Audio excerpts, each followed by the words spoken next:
Od doby, keď George Stephenson zostrojil prvú využiteľnú párnu lokomotívu, ubehlo úctyhodných 197 rokov. Párne lokomotívy sa používali až do konca 20. storočia, kedy ich nahradili iné druhy pohonu. No nostalgia, túžba po vôni pary z kotla týchto mašiniek učarovala viacerých. Aj tento rok sa stretli nadšenci starých, ale naleštených a nablízkaných párnych mašiniek. Už po 13. krát na Zvolenskej nákladnej stanici bojovali o cenu Grand Prix posádky 5 okolitých štátov: Poľska, Rakúska, Maďarska, Česka a Slovenska. Súťažili už v klasických disciplínach ako šprint na 100 metrov, pivo na spojnici či anglická pošta. Tieto preteky každoročne pripravujú členovia klubu historickej techniky pri Rušňovom depe vo Zvolene v spolupráci 3 železničných podnikov, ako aj ďalších sponzorov. Dobrý deň želám. Chcem len zaželať úspešný 13. ročník.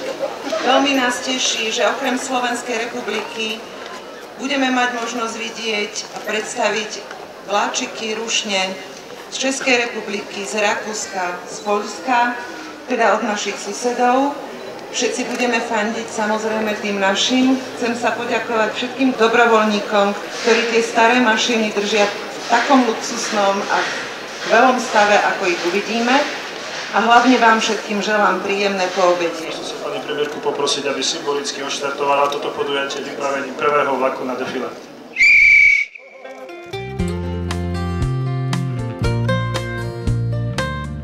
V čele súťaženia chtivých rušňov ide drezina. Je to historické inšpekčné vozidlo, slúžiace na kontrolu trate a kontrolu výkonu služby. Výstrelom z diela štartujeme prvú disciplínu šprint na 100 metrov.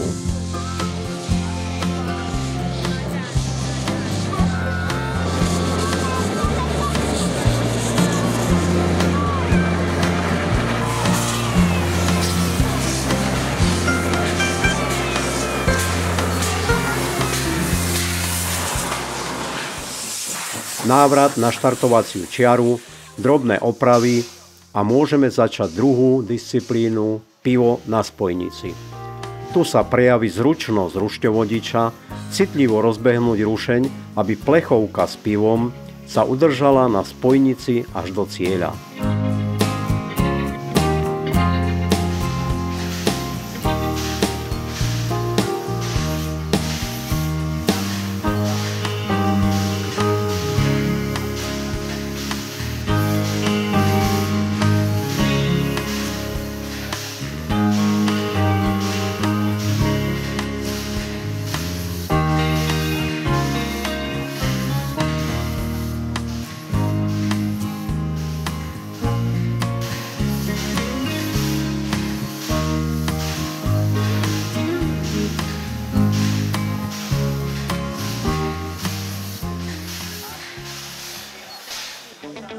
Úlohou pomocníka v disciplíne anglická pošta je počas jazdy zobrať balíček a odovzdať ho adresátovi v spernej nádobe.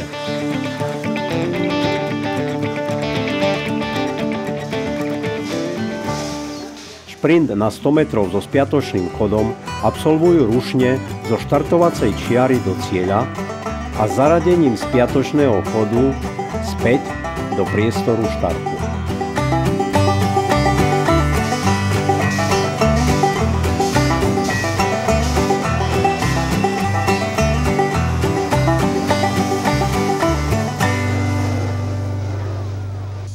Nasledujúca disciplína, indiánska pomsta, spočíva v tom, že pomocník rušňovodiča musí zoskočiť z rušňa, odstrániť bremeno z koľaje, dať ho kolegom na vedľajšiu koľaj, potom zahasiť oheň a poďme ho plnou parou vpred.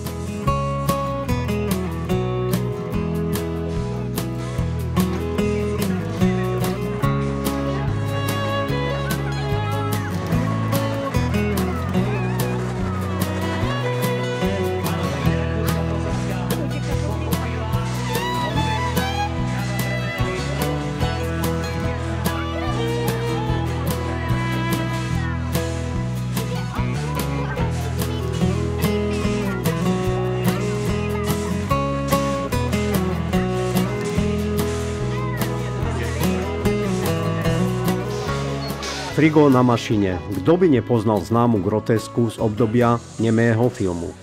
Hlavný hrdina musí vyslobodiť svoju milú Annabel, nasadnúť na rušeň a čo najskôr sa dostať do cieľa.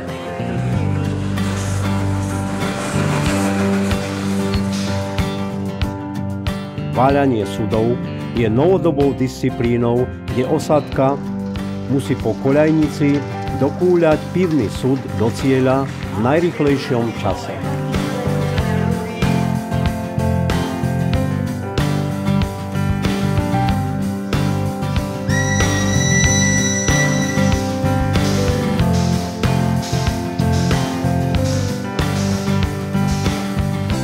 Vyhodnotenie súťaže, odovzdanie cien, podanie rúk a s prianím o rok dovidenia sa osádky lúčia s tohtoročnými pretekmi.